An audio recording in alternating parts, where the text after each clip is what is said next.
அன்பே லேக்கா, உன்னை நான் மிகவும் நேசிக்கிறேன். நீ இல்லாமல் என்னால் உணவு அருந்த முடியவில்லை, உறங்க முடியவில்லை. நரகமாக இருக்கிறது. வாழவே பிடிக்கவில்லை. எங்கு பார்த்தாலும் நீ மட்டும்தான் தெரிகிறாய். எனக்கு வாழ்வே மிகவும் கொடுமையாக உள்ளது. ஆனால் நீ கேட்கும் அந்த கோரிக்கையும் என்னால் நிறைவேற்ற முடியாது. ஏனென்றால் என் சிறுவயது கனவு படைத்தளபதியாக வேண்டும் என்பது உன்னுடைய தவறான புரிதலால் இன்று நம் காதல் இறந்து விட்டது. நீ என்னை நேசித்தாயா என்று கூட எனக்கு தெரியவில்லை. ஆனால் நான் உன்னை மிகவும் நேசித்தேன் அன்பே. எங்கே இருக்கிறாய்? என்ன செய்து கொண்டு இருக்கிறாய்? உனக்கு என்னை பற்றி ஏதாவது நினைவு வருகிறதா? இல்லை, நீ என்னை சுத்தமாக மறந்து விட்டாயா? சந்திரா, நானும் உங்களை மிகவும் நேசிக்கிறேன். நீங்கள் உங்கள் காதலை என்னிடம் வெளிப்படுத்திய போது அதை ஏற்றுக்கொள்ள வேண்டும் என்று மனம் துடித்தது. ஆனால் என்னால் ஏற்றுக்கொள்ள முடியவில்லை. நான் உங்களை முதலில் சந்தித்த போதே என் மனதை பறிகொடுத்தேன். எனக்கும் உங்களை மிகவும் பிடித்திருந்தது. ஆனால் உன்னுடைய அந்த கனவு அதுக்கும் எனக்கும் கொஞ்சம் கூட ஒத்து போகாது. என்னால் ஒரு போர் தொழிலில் இருப்பவனை நிச்சயமாக திருமணம் செய்து கொள்ளவே முடியாது. என் வாழ்க்கைக்கும் உன் கனவிற்கும் நிறைய ஒற்றுமை இருக்கிறது. என்னால் என் கடந்த காலத்திலிருந்து வெளியே வர முடியவில்லை. அப்படி இருக்கையில் எப்படி என்னால் உன்னை திருமணம் செய்து கொள்ள முடியும்? நீ நான் வேண்டுமென்றால் உன்னுடைய கனவை கைவிட்டுதான் வர வேண்டும்.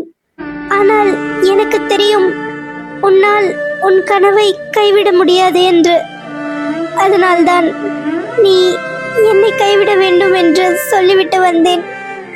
ஆனால் நீ இல்லாமல் என்னால் இங்கே இருக்க முடியவில்லை. எனக்கு உங்களை இப்பொழுதே பார்க்க வேண்டும் என்று தோன்றுகிறது. ஆனால் இது சரியாக வராது. நாம் இருவரும் பிரிந்துதான் இருக்க வேண்டும். நீங்கள் உங்கள் வாழ்க்கையை பார்த்து கொண்டு நிம்மதியாக சந்தோஷமாக உங்களுக்கு பிடித்தது போல வாழுங்கள். அதுதான் நல்லதும் கூட.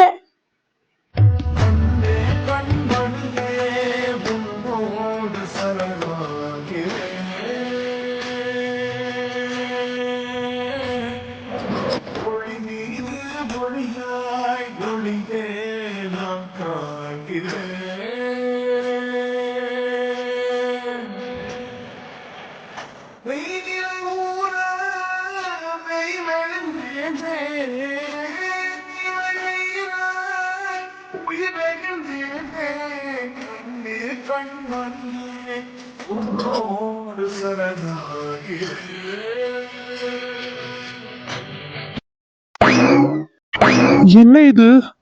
இவன் இப்படி அமர்ந்து கொண்டே இருக்கிறான். பார்க்கவே மிகவும் கஷ்டமாக இருக்கிறது. என் சந்திரன் இப்படி கிடையாதே. ஏன் இவன் இப்படி இருக்கிறான்? ஒருவேளை சித்ரலேகா இவன் காதலை ஏற்க மறுத்துவிட்டாலோ? என்ன நேர்ந்தது என்று தெரியவில்லை. வெளியே இவன் அப்பா வேறு கத்திக்கொண்டு இருக்கிறார். இங்கே இவனோ இப்படி சோகமாக இருக்கிறான். என்ன என்று கேட்போம். சந்திரா, நண்பனே, என்ன ஆயிற்று உனக்கு? ஏன் இப்படி இருக்கிறாய்? நீ உன் அறையை விட்டு 2 தினங்களாக வெளியே வரவே இல்லை என்று கேள்விப்பட்டேன். உணவும் அருந்துவதில்லையாம். உன் தந்தை உன்னை நினைத்து மிகவும் கவலை கொள்கிறார். ஏன் இப்படி இருக்கிறாய்? என்ன ஆயிற்று? நீ சந்திரலேகாவிடம் உன் காதலை கூறிவிட்டாய்தானே? என்ன ஆயிற்று? மித்திரா, நான் என் காதலை சித்ரலேகாவிடம் கூறினேன். ஆனால் அங்கு என்ன நடந்ததென்றால், நான் உன்னை காதலிக்கிறேன். உன்னுடன் என் வாழ்க்கை மிகவும் அழகாக இருக்கும் என்று தோன்றுகிறது. நீ என்னை திருமணம் செய்து கொள்வாயா? சாத்தியம் என்று உங்களுக்கு தோன்றினால் நீங்கள் உங்கள் வேலையை விட்டுவிட்டு எனக்காக வர வேண்டும். உங்கள் சிறுவயது கனவாகிய போர்படை தலைவனாக வேண்டும் என்ற உங்கள் கனவை நீங்கள் கைவிட்டால் மட்டும்தான் உங்களால் என்னை திருமணம் செய்து கொள்ள முடியும். எனக்கு புரிகிறது சந்திரா. ஆனால் இப்பொழுது நான் பேச வந்ததும் அதை பற்றிதான். ஒரு முக்கியமான விஷயத்தை உன்னிடம் கூறிவிட்டு உன்னை எச்சரித்து செல்லதான் வந்தேன். எச்சரிக்கையா? என்னது? புதிர் போடாமல் என்ன கூற வந்தாயோ அதை சீக்கிரம் கூறு. கூறுகிறேன் சந்திரா. இன்று மாலை நான் நம் அரண்மனை தோட்டத்திற்கு கணக்கு வழக்கு பார்ப்பதற்காக சென்றிருந்தேன். அப்போது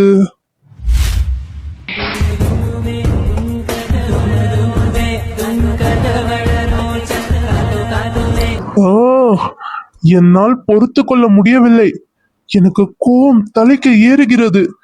இந்த திருலோக சந்திரனை தீர்த்து கட்ட வேண்டும் என்று விஷம் தடவிய அம்பை அவன் மார்பில் எய்தும் அவன் உயிர் பிழைத்து விட்டான். இப்பொழுது என்ன செய்வது? நாளை வேறு படைத்தளபதி யார் என்பதை அறிவித்து விடுவார்கள். நாளை மாத்திரம் அவனை படைத்தளபதியாக அறிவித்து விட்டால் என் வாழ்வே முடிந்து விட்டது. என்ன செய்ய போகிறேன் என்று தெரியவில்லை. ஐயா ஐயா, தயவு செய்து வருத்தம் கொள்ள வேண்டாம். நீங்கள் தான் அடுத்த தளபதி. கண்டிப்பாக நீங்கள் தான் தேர்வாவீர்கள். எனக்கு நம்பிக்கை உள்ளது. போதும், நிறுத்து. எனக்கு பொய்யான நம்பிக்கைகளை கொடுக்க வேண்டாம். எனக்கு நன்றாக தெரியும், அடுத்த தளபதியாக அரசர் தேர்ந்தெடுத்தது அந்த திரிலோக சந்திரனை தான். ஆனால் என்னிடம் வேறு ஒரு திட்டம் உள்ளது. நாளை அரசர் அவனை தளபதியாக அறிவித்தால்தானே அவன் தளபதியாக முடியும். அறிவிப்பு வருவதற்கு முன்பே அரசர் இறந்து விட்டார் என்ற செய்தி இந்த ஊர் முழுவதும் பரவினால்? ஐயா, என்ன கூறுகிறீர்கள்? நாளை அரசர் மட்டும் அவனை படை தளபதியாக அறிவித்து விட்டால் என் வாழ்க்கையும் முடிந்து விட்டது.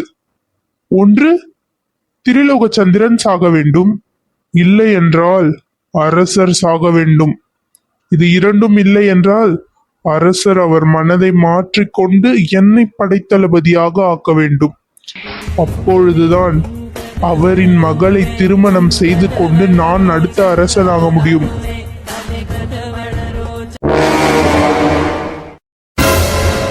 அப்படி என்றால் அன்று நான் சாக கிடந்தது அந்த தீரேந்திரனால் தானா?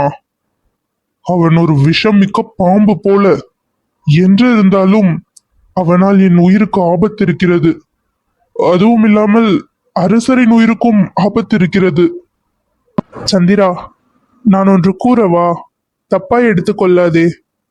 நீ ஏன் இந்த முறை சித்ரலேகா சொல்வதை கேட்க கூடாது? அவள் சொல்வதில் என்ன தவறு இருக்கிறது? போர் போர் போர் என்று இந்த நாட்டுக்காக நீ உழைத்ததெல்லாம் போதும். இதற்கு மேலாவது நிம்மதியாக உனக்கு பிடித்த அந்த பெண்ணை திருமணம் செய்து கொண்டு சந்தோஷமாக வாழலாமே. இதெல்லாம் உனக்கு தேவையா? இதையெல்லாம் விட்டுவிட்டு நிம்மதியாக வாழலாமல்ல? மித்திரா, அவளுக்கு தான் புரியவில்லை, உனக்குமா புரியவில்லை? இது என் சிறுவயது கனவு. நான் போர்படை தலைவனாக வேண்டும். இந்த ராஜ்யத்தை விரிவுபடுத்த வேண்டும். எங்கு சென்றாலும் என்னை வீரமிக்கவன் என்று அனைவரும் புகழ வேண்டும். இது என் சிறுவயது கனவு. இதை எப்படி என்னால் தூக்கி போட்டுவிட்டு வர முடியும்? சந்திரா, நான் உன் நண்பன் எனும் வகையில் ஒன்று கூறுகிறேன். நீ இன்னும் எத்தனை தினங்கள் தான் போர் போர் என்று இப்படியே இருப்பாய்? உனக்கு போர்படை தலைவனாவது எவ்வளவு முக்கியமோ அதே அளவுக்கு சித்ரலேகாவும் முக்கியம். நீ அவளை எவ்வளவு காதலிக்கிறாய் என்பதை இந்த 2 தினங்களில் நான் புரிந்து கொண்டேன். உனக்கு எவ்வளவு கோபம் இருந்தாலும் அதை நீ உணவில் காட்டுபவனே அல்ல. ஆனால் இந்த 2 தினங்களாக உணவென்று இல்லை, தண்ணீர் கூட நீ அருந்தவில்லை. இப்படியே இருந்தால் நீ என்ன ஆவாய் என்றே என்னால் நினைத்து கூட பார்க்க முடியவில்லை. எனக்கு ஒன்று மட்டும் கூறு, உன்னால் சித்ரலேகா இல்லாமல் நிம்மதியாக வாழ முடியுமா? அது அது உன்னிடம் பதில் இல்லை தானே? அதைத்தான் நானும் கூறுகிறேன். உனக்கு அவளை பிடித்திருக்கிறது. அவளுக்காக நீ இதை விட்டு கொடுத்து விட்டு வாழ்வில் நிம்மதியாக வாழ். இன்னும் எத்தனை தினங்கள் தான் இந்த அரசாங்கத்திற்காக உழைத்து கொண்டு இருப்பாய்? நீ விரும்பிய பெண்ணை திருமணம் செய்து கொண்டு நிம்மதியாக வாழு. பேசி முடித்து விட்டாயா? போதும், சற்று என்னை தனிமையில் விடு. நீ கிளம்பலாம். சந்திரா, நான் சொல்வதை போதும் மித்திரா, நீ வெளியே கிளம்பு. சரி, இப்பொழுது இல்லை என்றாலும் என்றாவது ஒரு நாள் கண்டிப்பாக நீ புரிந்து கொள்வாய். இப்பொழுது நான் செல்கிறேன்.